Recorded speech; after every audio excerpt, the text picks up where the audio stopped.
ఎక్కడ కూడా వ్యతిరేకత అనేది రాలేదంటారా మ్యామ్? ఏ సెక్టార్లో కూడా లేదంటారా? ఒక జెన్యూన్ ఆన్సర్ వచ్చి ఉంటే ఎక్కడి నుంచి వచ్చి ఉంటుంది అని మీరు అనుకుంటున్నారు? See, some things that I hear are mostly from intellectual people who don't stay in Andhra, people who are not connected to the ground, who can theories చెప్తా అంటారు. అట్లాంటి వాళ్ళు ఏం చెప్తారంటే, ఇట్లా చేయడం వలన మనము మనుషులను సోమరులు చేస్తున్నాము, ఇట్లా చేయడం వలన మనము డోల్స్ ఇస్తున్నాము, ఇట్లా చెప్తారు. But what I personally feel is, see, being Shravani, you are born into a certain household where your education is taken for granted, your housing is taken for granted, your healthcare, minimum healthcare is taken for granted. Why can't everybody else have that? కొంతమందికి మాత్రమే ఉండాలన్నా చదువు మనమంతా గ్రాంటెడ్గా తీసుకుంటున్నాం కదా. చదువు కానీ, ఆరోగ్యం కానీ, ఇల్లు కానీ ఎందుకు అందరికీ ఉండకూడదు? మన వరకు వచ్చేసరికి మన పిల్లలు బాగుండాలి, చదువుకోవాలి, మంచి ఇంట్లో పుట్టాలా, వాళ్ళకుంటే it is not, they are not getting spoiled. మన పిల్లలు స్పాయిల్ కావడం లేదని మనం అనుకున్నప్పుడు బీదోళ్ళకు మనము చదువు ఇప్పిస్తే స్పాయిల్ అవుతారని ఎందుకు అనుకోవాలా? మంచి ఆరోగ్యంకు వెసులుబాటు కల్పిస్తే చెడిపోతారని ఎందుకు అనుకోవాలా?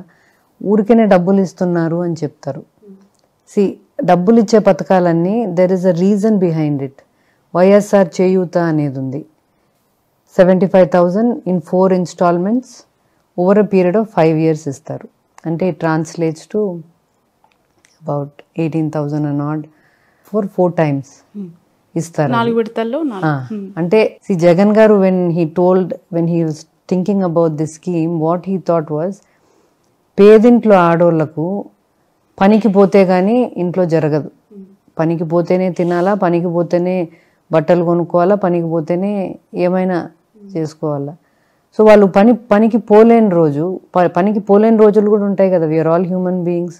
జ్వరం వస్తుంది, తలనొప్పి వస్తుంది, కొన్ని రోజులు పనికి పోలేని రోజులకు తినడానికి ఉండాలి కదా. So this is minimum basic security for them. And if they want to do some small business on their own, ఒక కూరగాయల వ్యాపారం చేయాలనుకుంటేనో, ఒక ఆవును పెట్టుకోవాలనుకుంటేనో, డబ్బులు వాళ్ళ దగ్గర ఉండవు. వాళ్ళు ఏం చేయాలా? ఎక్కడికన్నా పోయి అప్పు తెచ్చుకోవాలా. బ్యాంకులు వాళ్ళకి వడ్డీకి ఇవ్వు, ఎందుకంటే వాళ్ళ దగ్గర కొలాటరల్ ఉండదు. అక్కడ ఏదో ఒకటి నువ్వు పెట్టాలి కదా. తనఖా పెడితేనే నీకు అప్పిస్తారు బ్యాంకులు, ఊరికనే ఇయ్యరు కదా. సెక్యూరిటీ ఏదో ఒకటి పెట్టాలి కదా. పెట్టడానికి వీళ్ళ దగ్గర ఉండదు. At least this way they have this 18,000 and odd which they can use and get something so that వాళ్ళ ఇన్కమ్ పెంచుకోవడానికి ఒక ఆవును పెట్టుకోవచ్చు, ఒక చిన్న కొట్టు పెట్టుకోవచ్చు, దోసల అంగడి పెట్టుకోవచ్చు, ఏదైనా పెట్టుకోవచ్చు. వాళ్ళ పనికి పోతూ కూడా ఇది చేసుకోవచ్చు. అంటే వాళ్ళ ఆదాయాలు పెంచుకోవాలి కదా. రైట్ మ్యామ్, మేనిఫెస్టోకి సంబంధించి కాస్త మీతో మాట్లాడాలనుకుంటున్నారు. బాగా నచ్చిన సంక్షేమ పథకం, మిమ్మల్ని మోస్ట్ అట్రాక్టివ్ స్కీమ్ ఏంటి అంటే ఏం చెప్తారు? అండ్ 2019లో నుంచి ఇప్పటి వరకు 99% మేనిఫెస్టోలో అన్నీ ఇంప్లిమెంట్ చేశామని జగన్ గారు చెప్తూ ఉన్నారు. అగైన్ నవరత్నాలు ప్లస్ అని ఇప్పుడు మళ్ళీ అనౌన్స్ చేశారు కదా. What is your opinion on that? మీరు అడిగినారు కదా మేనిఫెస్టోలో నాకు నచ్చిన స్కీమ్ ఏది అని.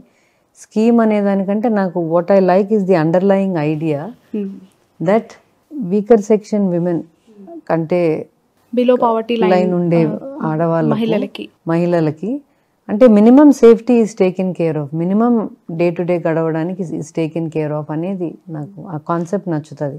అంటే ఒక అమ్మఒడి కావచ్చు. ఇప్పుడు if you see up to Amma Vodi వచ్చే పిల్లలు స్కూల్కి వెళ్ళిపోయేసరికి వీళ్ళకి 45 years వస్తుంది.